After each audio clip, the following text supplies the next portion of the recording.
We've seen in many years. Some towns won't get out of single digits. Hundreds of flights canceled, nearly 2,000 delayed at airports in the Northeast. Overseas Danish police say they now know who the gunman was who went on a shooting spree in Copenhagen yesterday. What my colleagues from Copenhagen police said just before was that we are now, from the side of the authorities, aware of the identity of the person. They're not releasing his identity just yet. The man killed one person at a free speech event and a second outside a synagogue. The gunman was shot dead after firing on officers at a train station. A ceasefire is supposed to be in effect in eastern Ukraine between government forces and Russian-backed separatists. But Sky News Stuart Ramsey reports there have been ceasefire violations since that midnight start, and that's not really surprising given the level of fighting that has taken place. More than 5,300 people have died in the conflict in Ukraine.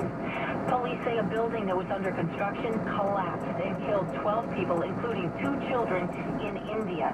The victims were sleeping on the ground floor when the partially built first floor fell on top of them. In the U.S., time's running out to sign up for health coverage under the Affordable Care Act. On this final day for sign-ups, federal and state officials are expecting a surge, although nothing like what occurred last December as the deadline approached for enrolling in year-long coverage. There have been more than 10 million applications so far.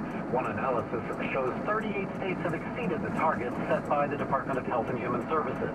One happy customer who beat the deadline, Phyllis Cumberlander, who needs insurance for a constant sinus problem. I feel a little better than I was feeling before I left home. A lot better, actually. Barry Bagnato, CBS News, Washington. A couple hundred people gathered at a vigil at Northern Arizona University for Kayla Mueller, the American aid worker who died while being held hostage by ISIS. Mueller had studied at the university. Signore, se vuoi, tu puoi purificarmi. Pope Francis is challenging 20 new cardinals to reach out to all those